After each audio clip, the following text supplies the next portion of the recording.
Mazmur 63 ayatnya yang pertama sampai ayatnya yang ke-12. Saya akan bicara minggu ini tentang tetap di dekat Allah walau ada di dalam kesukaran. Saya mulai kerinduan kepada Allah. Mazmur Daud ketika ia ada di padang gurun Yehuda. Ayat 2 saudara mulai.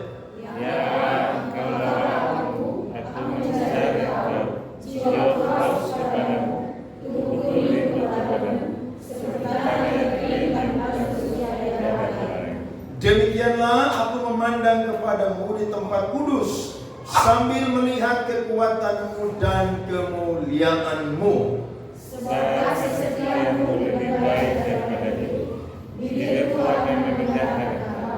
Demikianlah aku mau memuji engkau seumur hidupku, dan menaikkan tanganku demi namamu.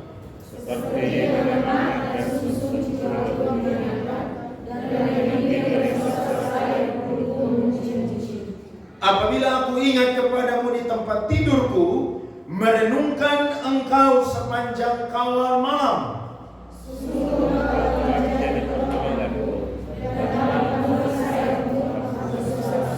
Amin. Jiwaku melekat kepadamu, tangan kananmu menopang aku.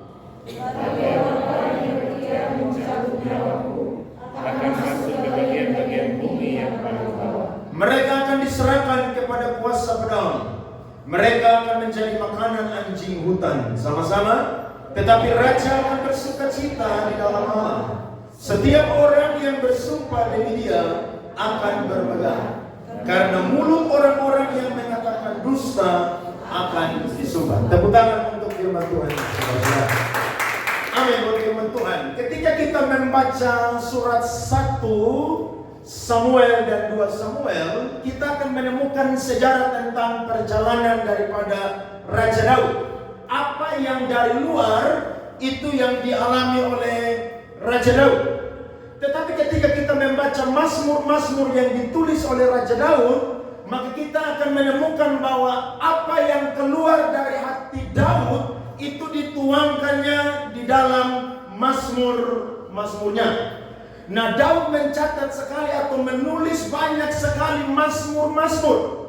Saudara dengar lagu-lagu hari-hari ini, semua orang yang menjadi komposer, yang mencipta lagu, mereka pinjam kata-katanya Daud.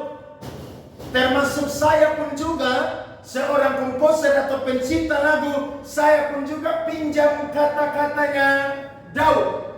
Nah, Daud adalah orang yang belajar di kaki Tuhan, yang dekat sekali dengan Tuhan. Sehingga gelarnya adalah orang yang berkenan di hati Tuhan.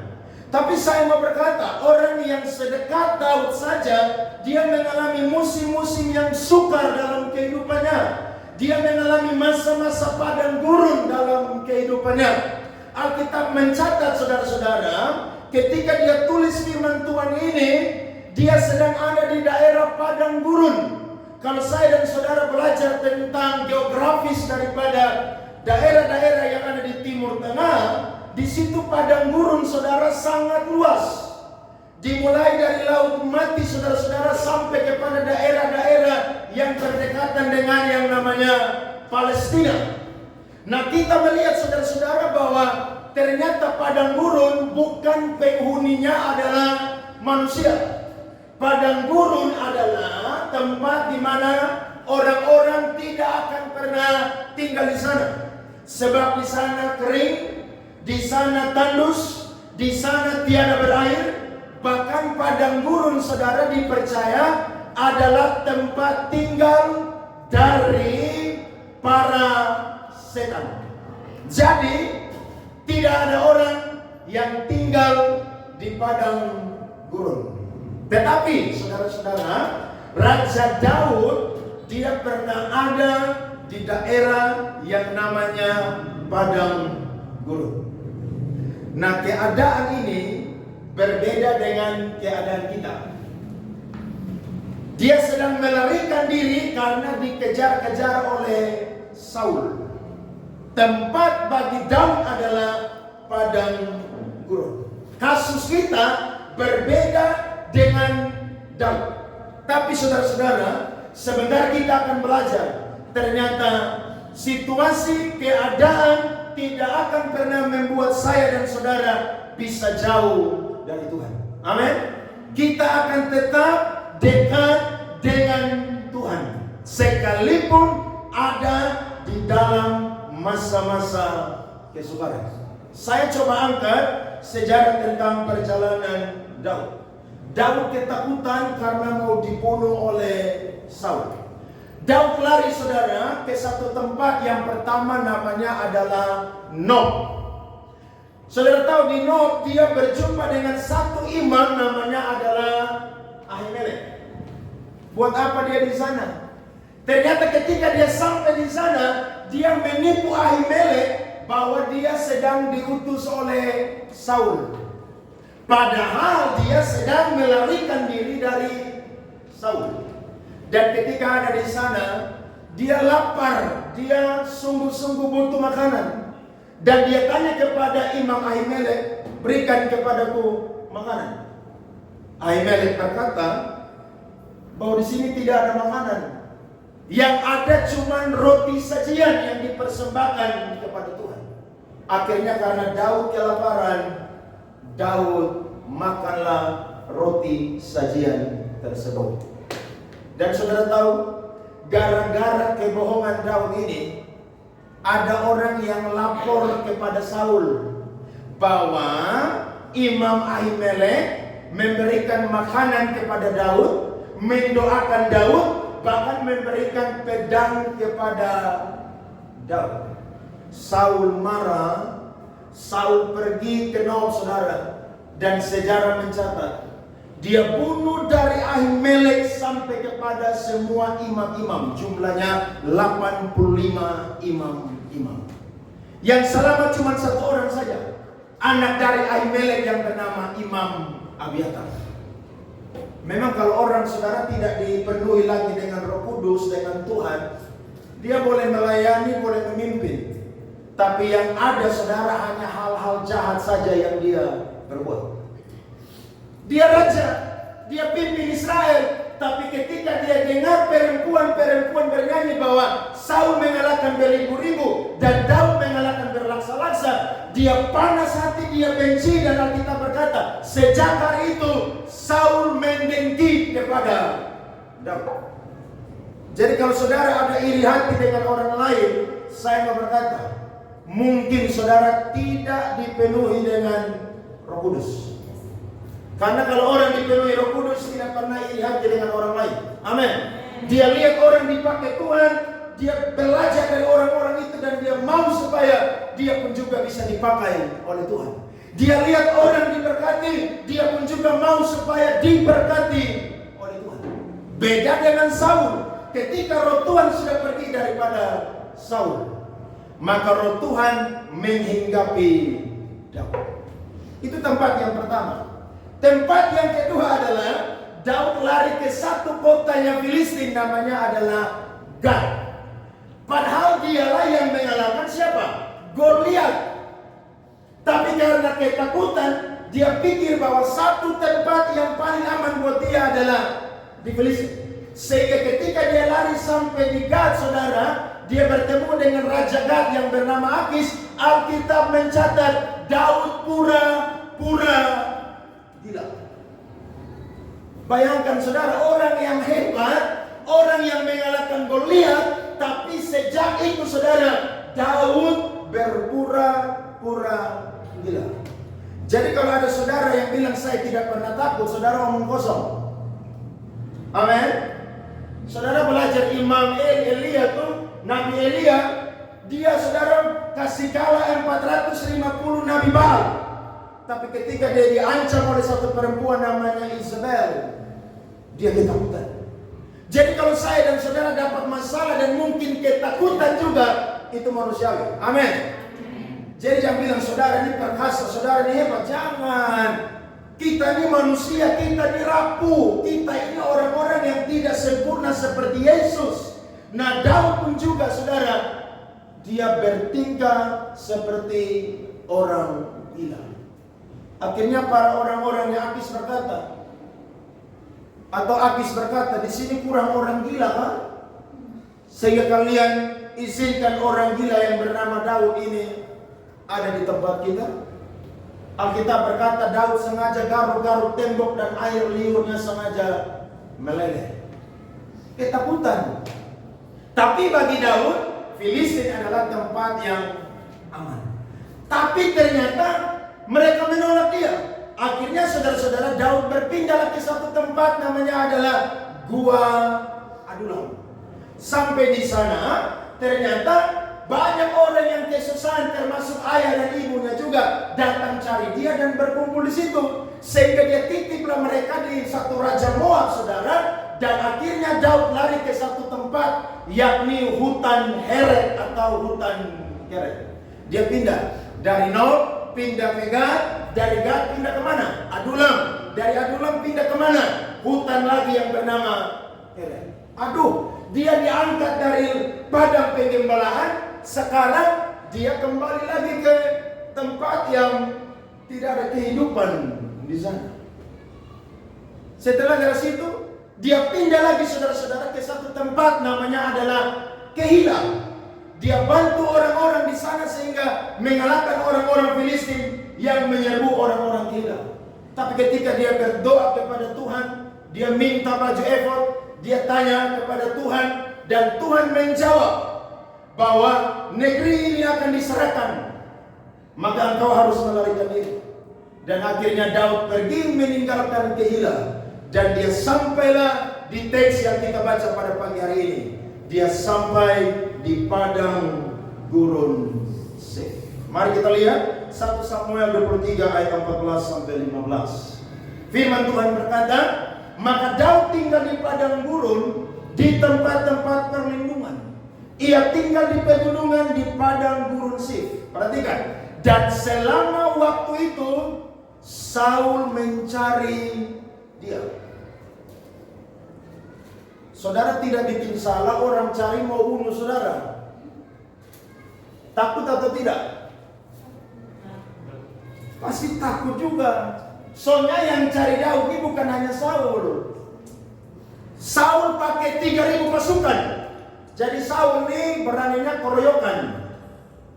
Tidak berani gentleman fighter satu lawan satu. Kalau dia fighter dia tumbang dari Daud. Woi, Daud itu panglima perang yang gagah perkasa, yang hebat. Goliat aja dia tahu strategi mengalahkan Goliat, apalagi Saul yang kacangan begini. Tapi dia tidak pakai segala strategi dia untuk hantam Saul. Tapi ketika dia ada di padang gurun, Alkitab mencatat dia ketakutan di sana. Tapi Alkitab berkata, tetapi Allah tidak menyerahkan dia ke dalam tangannya. Daud takut karena Saul telah keluar dengan maksud mencabut nyawanya. Ketika ada di padang gurun Sif di Koresa, Daud ketakutan. Nah, cara untuk membunuh ketakutan adalah saudara-saudara, Daud datang mendekat kepada Tuhan. Saudara, ketika dalam keadaan ketakutan, satu keputusan yang tepat yang saudara ambil adalah datang mendekat kepada Tuhan. Amin. Pada waktu itu Yonatan menjumpai dia di padang gurun Sif. Tapi saya mau berkata, kata-kata kekuatan dari Yonatan kepada Daud tidak cukup menguatkan iman, hati dan kepercayaan daripada Daud. Yang bisa menguatkan Daud adalah Daud ada di hadirat Tuhan. Amin. Jadi kalau manusia kasih motivasi saudara itu bagus, tapi itu cuma sedikit persen saja. Saudara lemah nih, ada yang teman bilang, jangan lemah ya, percaya Tuhan kasih kekuatan. Jangan takut ya, Tuhan pasti menolong. Saudara diberkati dengan kata-kata itu, diberkati. Tapi saya mau bilang itu cuma sekian persen saja. Yang paling hebat daripada segala-galanya adalah ketika saudara ada di hadirat Tuhan. Amin. Nah, disinilah Daud menuangkan isi hatinya kepada Tuhan. Saya catat ada 3 hal yang Daud lakukan ketika ada di hadirat Tuhan. Yang pertama adalah Daud memuji, menyembah dengan penuh rasa haus akan Tuhan. Kalau saudara dalam keadaan yang enak, saudara baca ini firman biasa. Tapi kalau saudara dalam keadaan yang sukar sulit seperti Daud, banyak masalah yang saudara dapatkan. Saya percaya ketika saudara baca ini firman, saudara akan diberkati dengan setiap syair yang Daud tulis dari Mazmur 63. Apa yang dia tulis di sana? Ya Allah, Engkaulah Allahku, aku mencari Engkau. Perhatikan, jiwaku haus kepadamu, tubuhku rindu kepadamu. Seperti apa? Seperti tanah yang kering dan tandus tiada berair. Puji Tuhan, kita tinggal di daerah yang kering seperti di timur. Dan saya tidak perlu menjelaskan tentang tanah yang kering. Amin? Karena setiap hari kita bisa lihat tanah yang kering di kota kita. Nah, situasi saudara pada waktu itu, Daud sedang menggambarkan dirinya seperti tanah yang kering. Tanah yang kering, saudara, cuma butuh satu hal. Apa yang dia butuh? Air. Saudara kalau punya bunga di rumah tidak siram 1 bulan, apa yang dia butuh? Pupuk? Apa yang dia butuh? Air. Bahkan saya berkata, bukan hanya air, hujan yang deras. Kenapa? Karena sangat kering, sangat gersang. Nah, Daud datang menghampiri Tuhan, saudara, dengan rasa haus akan Tuhan. Saya mau bilang, kalau saudara masih menyembah Tuhan dan masih bisa menangis, berarti saudara sedang dalam posisi lapar dan haus akan Tuhan. Tapi kalau saudara menyembah kok tidak rasa apa-apa, berarti bisa hati-hati, saudara tidak ada dalam posisi haus akan Tuhan. Coba lihat tuh, orang kalau divonis dokter sakit kanker stadium 4, doa nangis atau tidak? Atau dia bilang haleluya? Pasti dia nangis, dia mohon kepada Tuhan supaya apa? Tuhan sembuhkan saya dari sakit itu. Coba lihat orang tuh dalam masalah di kantor pekerjaan, mungkin sedang direndahkan mau dipecat. Saya percaya dia doa kepada Tuhan, dia datang dalam memuji dan menyembah dalam keadaan yang hancur hati. Dia baru nyanyi, hanya Engkau. Baru nyanyi itu aja rasanya tidak bisa nyanyi lagi. Tadi malam saya ketemu dengan satu orang dari Jakarta, dia cerita saya, Andre, saya bergumul, saya tinggal di Jakarta 18 tahun tidak punya rumah. Tapi saya ikut satu KPR, hamba Tuhan itu bilang begini, saudara yang butuh sesuatu, tak usah minta kepada Tuhan, cukup masuk kamar, ambil beberapa hari, menyembah Tuhan saja. Tidak usah minta, menyembah aja. Dan dia cerita, Pak Andre, selama saya menyembah itu nangis saja terus, air mata yang keluar terus. Puji Tuhan, saya tidak minta, saya ikut apa yang pendeta itu katakan. Dan dalam waktu 2 bulan, saya bisa punya rumah. Kadang-kadang saya dan saudara ketemu Tuhan tidak perlu bicara banyak. Amin. Saudara cuma bilang, Tuhan saya haus akan Tuhan. Makanya kalau ada yang menyembah dan nangis, saudara jangan olok orang yang menyembah dan nangis. Karena mungkin dia sedang dalam keadaan yang kekeringan seperti Daud. Dia mengalami kegersangan rohani yang sangat hebat. Orang Israel percaya bahwa ketemu Tuhan itu ada di bait Allah, kemah pertemuan. Tapi saudara belajar dari Daud, Daud pindahkan situasi yang ada di kemah pertemuan itu ke padang gurun. Jadi penyembahan bukan terjadi hanya di altar di sini, saudara. Penyembahan tidak hanya terjadi ketika kita gereja, tapi penyembahan bisa terjadi dimanapun juga. Amin. Bisa di kamar saudara, bisa di kantor saudara. Saudara dalam keadaan yang sukar sulit, saudara menyembah. Satu kali saya pernah pelayan di Jakarta, ada WL tamu. Dia WL tamu tanpa latihan, kasih lagu aja. Kita udah mulai tuh 2-3 hari udah latihan. Tiba-tiba dalam penyembahan dia angkat lagu yang saya tidak latih begitu. Saya pikir ini WL, kenapa angkat lagu di luar daripada list yang udah dikasih? Tapi saya tahu lagu, saya ikutin saja. Ternyata habis ibadah dia bilang minta maaf ya. Tadi dalam penyembahan tuh Tuhan bawa saya dalam dimensi yang beda. Saya harusnya angkat lagu yang saya sudah tulis dalam list, tapi Tuhan bicara kepada saya untuk menyanyikan lagu tersebut. Dan saudara tahu ketika dia nyanyi, saya lihat, aduh jemaat rasakan hadirat Tuhan dengan luar biasa. Jadi kalau saudara masih memuji menyembah dan saudara bisa nangis air mata keluar, berarti saudara sedang haus akan Tuhan. Amin. Mau nangis-nangis saja. Tak usah jaim dengan Tuhan. Amin. Sebab yang tahu isi hati kita hanyalah Tuhan. Manusia terdiri dari 3 bagian: tubuh, jiwa, roh. Kalau iblis kuasai tubuh saya dan saudara, sakit penyakit menimpa kita. Kalau iblis kuasai jiwa kita, karakter kita rusak. Tapi ketika iblis kuasai roh kita, hubungan kita dengan Allah putus, saudara. Kita tidak bisa lagi memuji dan menyembah Tuhan. Daud bilang lanjut, demikianlah aku memandang kepadamu di tempat kudus, sambil melihat kekuatanmu dan kemuliaanmu. Dia anggap padang gurun adalah kemah pertemuan.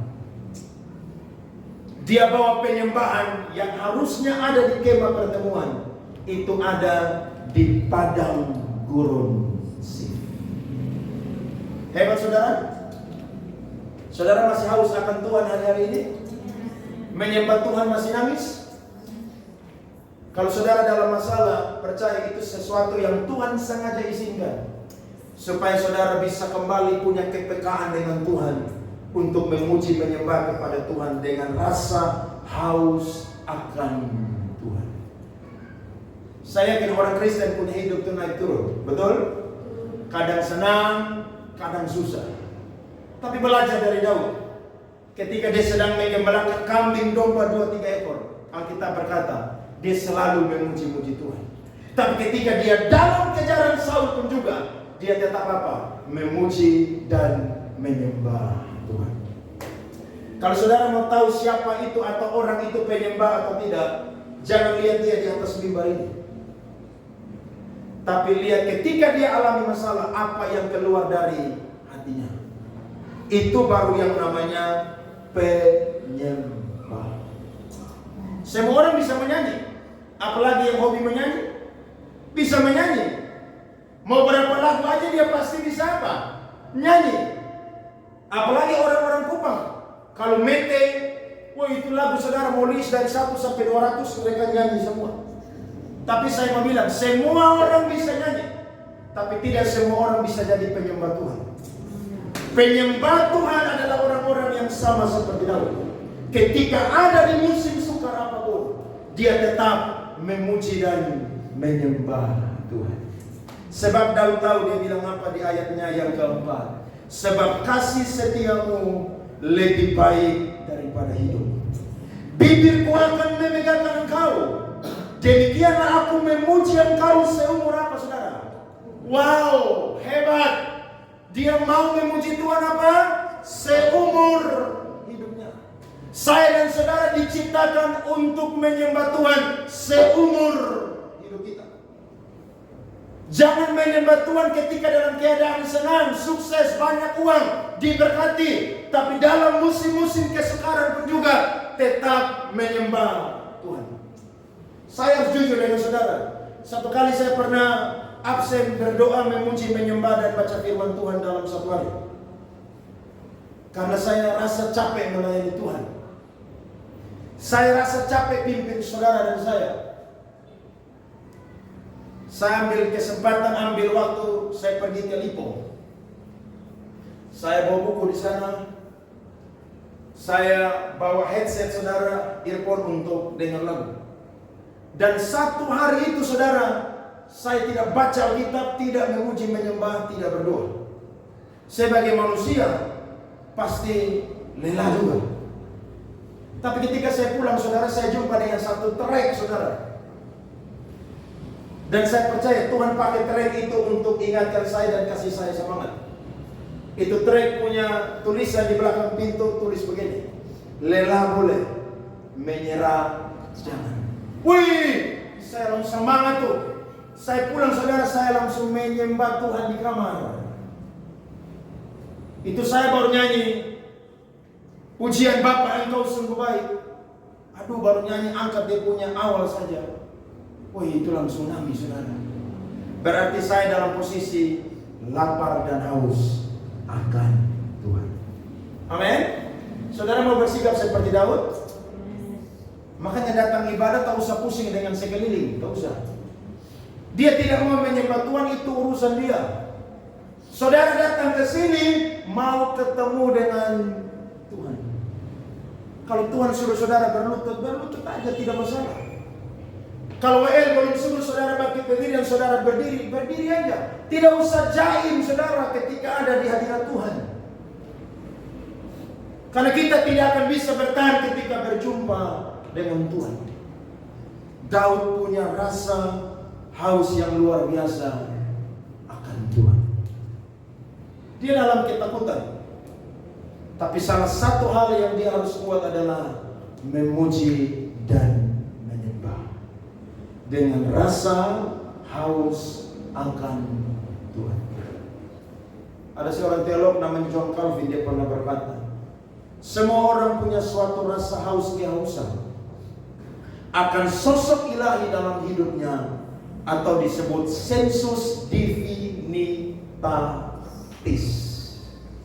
Semua orang punya rasa haus akan Tuhan. Ada seorang cendekiawan namanya Blaise Pascal. Dia pernah berkata, ada satu ruang kosong dalam diri manusia yang tidak akan pernah bisa diisi dengan apapun juga. Ruang itu hanya bisa diisi oleh Tuhan saja. Jadi kalau saya dan saudara datang kepada Tuhan, ayo bersikap seperti Daud. Punya sikap haus akan Tuhan. Amin. Masalah coba tanggalkan sedikit. Cukup nyanyi aja. Kadang-kadang saudara tidak usah ngomong banyak, nyanyi aja, diam dengan Tuhan. Dulu saya sekolah di Prosuneo, hampir 3 bulan. Tiap hari bangun jam 4:30 pagi, mandi, saudara. Itu dinginnya luar biasa karena saya ada di Bandung tapi di Cimahi atas yang puncak tuh. Bayangkan Kupang yang panas pindah ke Bandung, mandi 4:30 pagi. Itu ketika mandi, saudara, semua memuji menyembah di toilet, saudara. Kenapa? Supaya jangan rasa dingin. Ketika kami nyembah, saudara, waktu itu saya ingat Pak William Kaunto. Wah, itu orang hebat sekali, saudara. Hebat sekali itu orang. Dia pimpin kami hanya main gitar, saudara. Dia cerita, dia bikin satu lagu, saudara, ketika Tuhan panggil dia pertama kali jadi hamba Tuhan. Lagu itu dari Mazmur 73 yang kita nyanyi tadi. Sekalipun dagingku dan hatiku habis lenyap, tetaplah Allah selama-lamanya. Ketika dia main gitar, dia nyanyi, semua saudara nangis di jamaah Tuhan. Jadi kadang-kadang ibadah tidak perlu musik yang ramai begini pun juga tidak masalah. Saudara mau pakai orkestra 48 pemain orkestra gesek biola pun juga, tapi kalau saudara tidak haus akan Tuhan, tidak rasa apa-apa. Amin. Benny main sampai putar stick segala macam pun juga saudara tidak bisa rasa apa-apa. Tapi saya yakin mungkin hanya dengan gitar saja. Tapi kalau saudara haus akan Tuhan, saya yakin saudara tidak tahan ketika dalam memuji dan menyembah Tuhan. Amin. Jadi tidak perlu aneh-aneh, biasa aja. Ini cuma mendukung saja. Tapi sekalipun ini tidak ada, saudara tetap memuji dan menyembah Tuhan. Punya rasa haus akan Tuhan. Bahkan kalau tidak ada gitar sekalipun bisa akapela. Bisa, saudara? Lihat Paulus dan Silas ada di penjara Filipi, apa yang mereka buat? Memuji menyembah Tuhan. Alkitab bilang ketika mereka memuji menyembah Tuhan, gempa bumi terjadi di mana? Penjara Filipi. Mereka pakai mic? Tidak. Mereka pakai gitar? Pakai sasando? Pakai juk? Pakai piano? Tidak. Akapela. Tapi saudara lihat, kalau orang bersuka cita haus akan Tuhan, hadirat Tuhan turun saudara, mujizat terjadi bagi saya dan saudara. Tepuk tangan untuk Tuhan yang dahsyat dan luar biasa. Amin. Yang kedua yang Daud lakukan adalah Daud ingat kembali segala kebaikan Tuhan. Lihat ayat 7 sampai ayat yang ke-9. Apabila aku ingat kepadamu di tempat tidurku, merenungkan engkau sepanjang kawal malam, sungguh engkau telah menjadi pertolonganku, dan dalam naungan sayapmu aku bersorak-sorai. Jiwaku melekat kepadamu, tangan kananmu menopang aku. Ternyata ada di hadirat Tuhan, Daud bukan hanya menyembah kepada Tuhan, tapi dia diingatkan Tuhan tentang kebaikan-kebaikan Tuhan yang luar biasa. Saya coba catat saudara. Yang pertama adalah kebaikan yang Daud rasakan. Tuhan ambil dia dari padang penggembalaan kambing domba 2-3 ekor. Ketika Saul ditolak oleh Tuhan, Samuel berduka cita. Tapi Tuhan berkata, berapa lama lagi engkau berduka cita karena Saul? Pergilah ke Isai dan urapilah salah satu anak daripada Isai. Ketika dia sampai di sana, dia lihat Eliab yang pertama masuk. Dia bilang, inilah orang yang diurapi oleh Tuhan. Tapi Allah berkata, bukan dia. Manusia melihat penampilan luar, tapi Allah melihat hati. Masuk yang kedua, masuk yang ketiga, masuk yang keempat, sampai yang ketujuh, Tuhan tidak berfirman. Samuel tanya, inikah anakmu semuanya? Isai berkata, masih ada yang bungsu. Di mana dia? Sedang menggembalakan kambing domba di padang. Samuel berkata, panggil dia, kita tidak akan makan dan melakukan segalanya sebelum dia akhir. Dan Alkitab berkata, ketika Daud masuk saudara, Daud masih sangat muda, elok parasnya, pipinya kemerah-merahan. Tuhan bilang kepada Samuel, bangkitlah, urapi dia, karena dia adalah orang yang diurapi oleh Tuhan. Tuhan ambil dia dari mana saudara? Padang penggembalaan. Makanya saya mau bilang, Tuhan bisa berkati hidup saya dan saudara kapan saja. Manusia melupakan saudara, tapi kalau saudara ada di pikiran Tuhan, di hati Tuhan, saya percaya Tuhan akan angkat saya dan saudara tepat pada waktunya. Itu kebaikan Tuhan. Dari anak gembala miskin, Tuhan angkat dia, diurapi menjadi calon raja. Yang kedua, Daud kalahkan Goliat. Semua orang ketakutan, Saul ketakutan, kakak-kakaknya ketakutan. Tapi Daud berkata, engkau mendatangi aku dengan pedang, tombak dan lembing, tapi aku mendatangi engkau dengan nama Tuhan Allah semesta alam. Daud pilih 5 batu, diambil batu yang pertama. Dia lepas saudara dari katapelnya, kena kepada jidatnya Goliat.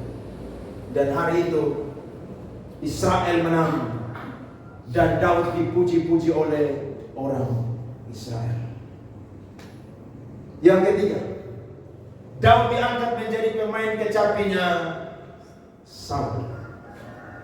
Tapi Daud lagi asing-asing main kecapi, Saul ambil tombak. Ini saya mau bilang kepada saudara, orang kalau sudah ditinggalkan Tuhan, hanya yang jahat saja yang dia mau buat. Orang ada baik-baik, bikin kejahatan. Mari kita lihat firman 1 Samuel pasal 18 ayat 11 sampai 12. Perhatikan di sini. Saul melemparkan tombak itu karena pikirnya, baiklah aku menancapkan Daud ke dinding. Tetapi Daud mengelakkannya sampai 2 kali. Saul menjadi takut kepada Daud karena Tuhan menyertai Daud. Sedang daripada Saul, Tuhan telah apa? Undur. Daud itu musisi hebat, jago main kecapi. Bukan karena mereknya apa, tapi karena memang dia full skill dan full spirit, saudara-saudara. Hebat ini orang. Lagi asik main kecapi. Padahal main untuk Saul nih. Saul ambil tombak saudara, lempar dia dengan tombak. Tapi Alkitab berkata Tuhan menyertai Daud. Yang keempat, Daud jadi kepala pasukan 1000-nya Saul dan terus mau dibunuh Saul. Tetapi Daud selamat. 1 Samuel 18, 13-14. Sebab itu Saul menjauhkan Daud dari dekatnya dan mengangkat dia menjadi kepala pasukan 1000, sehingga ia berada di depan dalam segala gerakan bentara. Daud berhasil di segala perjalanannya sebab Tuhan menyertai dia. Wih, ini kebaikan Tuhan yang dahsyat yang Daud alami. Dari setiap musim-musim yang dia lewati, Tuhan selalu bersama dengan Daud. Yang kelima, Daud lari dari satu tempat ke tempat yang lain. Dari Nob, pindah ke Gad, pindah ke Adulam, pindah ke hutan Keret, pindah ke Hakila, dan ada di padang gurun Sif. Dan yang terakhir kebaikan yang Daud rasakan adalah Daud hampir dibunuh. Tetapi Daud, Tuhan pakai orang Filistin. Mari kita lihat firman Tuhan ini. 1 Samuel pasal 23 ayat 25 sampai 28. Ketika Saul dengan orang-orangnya pergi mencari Daud, diberitahukanlah hal itu kepada Daud. Lalu pergilah ia ke gunung batu dan tinggal di padang gurun Maon. Saul mendengar hal itu, lalu mengejar Daud di padang gurun Maon. Saul berjalan dari sisi gunung sebelah sini dan Daud dengan orang-orangnya dari sisi gunung sebelah sana. Daud cepat-cepat mengelakkan Saul, tetapi Saul dengan orang-orangnya sudah hampir mengepung Daud serta orang-orangnya untuk apa? Menangkap mereka. Saul dan 3.000 pasukannya sudah mau kepung Daud dan 600 orang yang bersama dengan dia. Tapi Alkitab berkata ayat 27, ketika seorang suruhan datang kepada Saul dengan pesan, segeralah undur, sebab orang Filistin telah menyerbu negeri. Maka berhentilah Saul mengejar Daud dan pergi menghadapi orang Filistin. Itulah sebabnya orang menyebut tempat itu Gunung Batu Terbuka. Daud hampir mati, tapi Tuhan pakai siapa? Orang Filistin. Sehingga Saul sebagai raja harus mundur. Kenapa? Karena harus bertempur membela Israel karena sedang diserbu oleh bangsa Filistin. Berarti Tuhan tahu cara untuk menolong saya dan saudara. Amin. Tuhan bisa pakai segala macam cara untuk menyatakan kebaikannya kepada saya dan juga saudara. Sekalipun musuh yang jumlahnya sangat banyak saudara-saudara, tapi ketika saudara dan saya ada di tangan Tuhan, saya dan saudara pasti akan aman di tangan Tuhan. Daud ingat kebaikan-kebaikan Tuhan. Saudara masih ingat kebaikan-kebaikan Tuhan? Makanya sekarang kalau saya lemah dalam pelayanan dan tantangan, saya ingat yang panggil saya pulang Kupang Tuhan Yesus yang panggil jadi pendeta. Saya mau pulang Kupang tidak ada rekomendasi. Sampai pelayanan di Papua 2 jam saya belum pulang ketemu dengan orang, dan dia kasih saya rekomendasi buka gereja Kupang Presenter. Bahkan mulai gereja tidak ada uang, hanya mulai dengan iman firman yang percaya. Kontrak rokok mahal, tapi saya yakin kalau Tuhan yang berfirman, maka kebaikannya saya dan saudara akan tetap mengalaminya. Jadi ingat kebaikan-kebaikan Tuhan.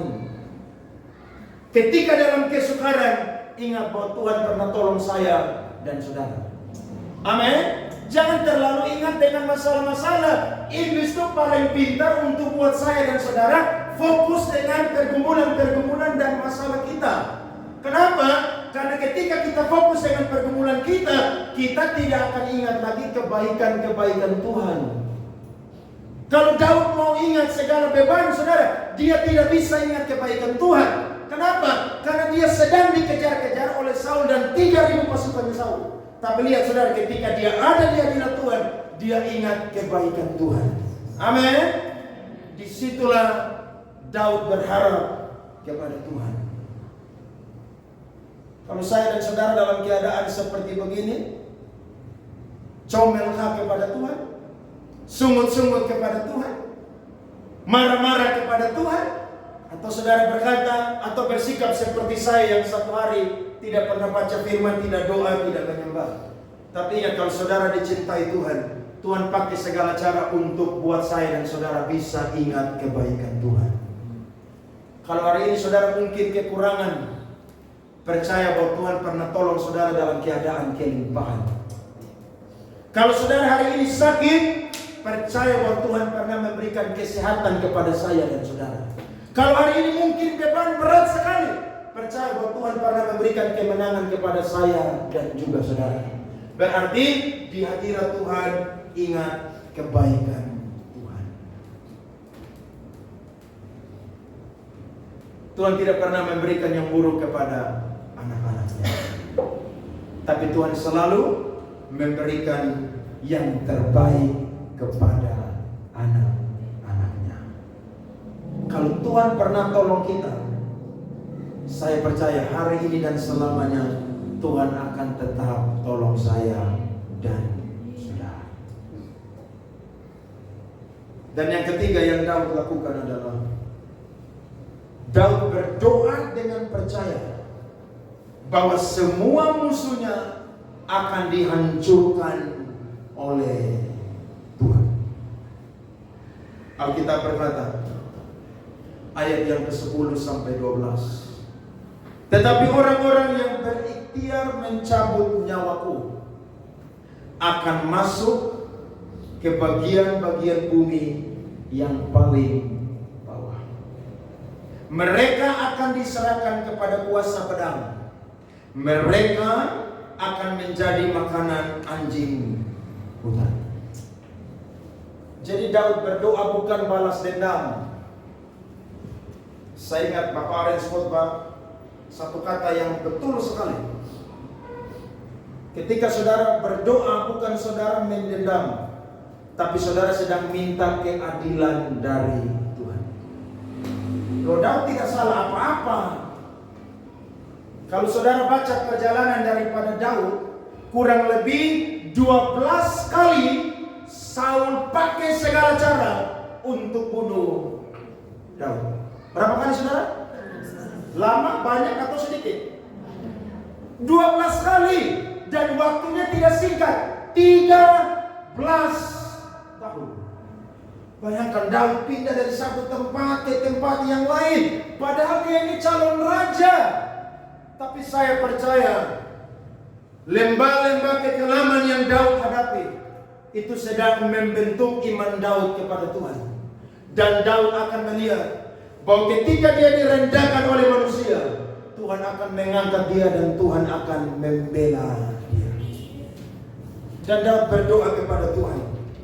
Sejarah mencatat Saul mati di medan pertempuran. Kita lihat satu firman ya, 1 Samuel pasalnya yang ke-19 ayat 6 sampai 12.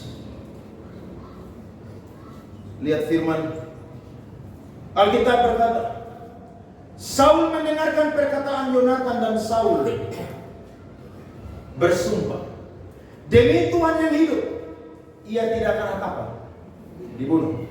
Lalu Yonatan memanggil Daud dan Yonatan memberitahukan kepadanya segala perkataan itu. Yonatan membawa Daud kepada Saul dan ia bekerja padanya seperti dahulu. Ketika perang pecah pula, maka majulah Daud dan berperang melawan orang Filistin. Ia menimbulkan kekalahan besar di antara mereka sehingga mereka melarikan diri dari depannya. Lihat, tadi Saul udah sumpah, sekarang dia bikin ulang lagi. Makanya Charles Sproul pernah berkata, orang yang tidak bertobat memang dia tidak pernah bertobat. Makanya dia sumpah bilang bertobat, tapi kumat lagi.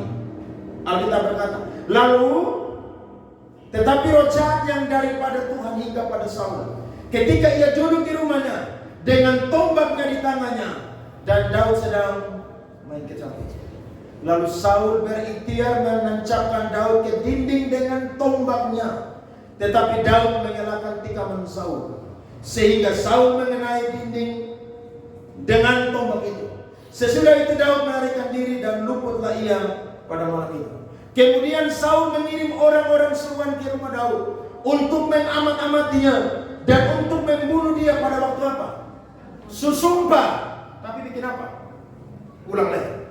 Ini orang yang tidak pernah bertobat. Makanya dia jadi raja, tapi Tuhan tinggalkan dia karena hatinya tidak beres. Yang ada cuma rancang kejahatan kepada Daud. Harusnya terima kenyataan dong. Loh, kamu kan memang hebat, tapi kamu cuma kalahkan beribu-ribu. Daud mengalahkan apa? Berlaksa-laksa. Harusnya terima kenyataan, tapi tidak mau terima kenyataan. Yang ada kejar-kejar Daud dan apa? Mau bunuh Daud. Alkitab berkata, tetapi Mikal istri Daud memberitahukan kepadanya demikian, jika engkau tidak dapat meluputkan dirimu malam ini, maka besok engkau akan dibunuh. Lalu Mikal menurunkan Daud dari jendela. Ia pergi melarikan diri dan luputlah ia. Tapi satu kali Daud dapat kesempatan untuk bunuh Saul. Tapi Daud tidak pakai kesempatan itu. Tidak berhenti di situ. Kesempatan Daud dapat yang kedua. Tapi Daud tidak bunuh Saul. Daud bilang kepada Saul, mari kita lihat firman Tuhan 1 Samuel 26 ayat 9 sampai 12. Daud bilang apa kepada Saul? Tetapi kata Daud kepada Abisai, jangan musnahkan dia, sebab siapakah yang dapat menjamah orang yang diurapi Tuhan dan bebas dari hukuman? Pada waktu itu Tuhan sudah meninggalkan Saul, tapi Daud belum tahu bahwa Tuhan sudah meninggalkan Saul. Daud tahu bahwa orang ini pernah diurapi oleh Tuhan. Lagi kata Daud, demi Tuhan yang hidup, niscaya Tuhan akan membunuh dia. Perhatikan, entah karena sampai ajalnya dan ia mati, entah karena ia pergi berperang dan hilang lenyap di sana. Jadi Daud bilang, nanti Tuhan yang bunuh dia. Nanti kalau dia punya ajal sutiba, SK udah turun, nanti dia berangkat. Tapi kalau SK belum turun pun juga, yang kedua adalah pedang akan makan dia. Kenapa? Karena orang yang main pedang akan makan apa? Pedang. Orang yang main api akan apa? Terbakar. Orang yang gali lubang akan apa? Masuk lubang. Ini Daud bilang kepada Abisai. Alkitab berkata, kiranya Tuhan menjauhkan daripada untuk menjamah orang yang diurapi Tuhan. Ambillah sekarang tombak yang ada di sebelah kepalanya dan kendi itu, dan marilah kita pergi. Kemudian Daud mengambil tombak dan kendi itu dari sebelah kepala Saul. Lalu mereka pergi. Tidak ada yang melihatnya, tidak ada yang mengetahuinya, tidak ada yang terbangun. Perhatikan, sebab sekaliannya tidur, karena Tuhan membuat mereka tidur apa? Nyenyak. Harusnya Daud dapat kesempatan eksekusi Saul, tapi dia tidak mau pakai kesempatan itu, karena dia tahu bahwa biarkan kehendak Tuhan saja yang jadi. Dan sejarah mencatat, saudara-saudara, Saul mati di medan pertempuran.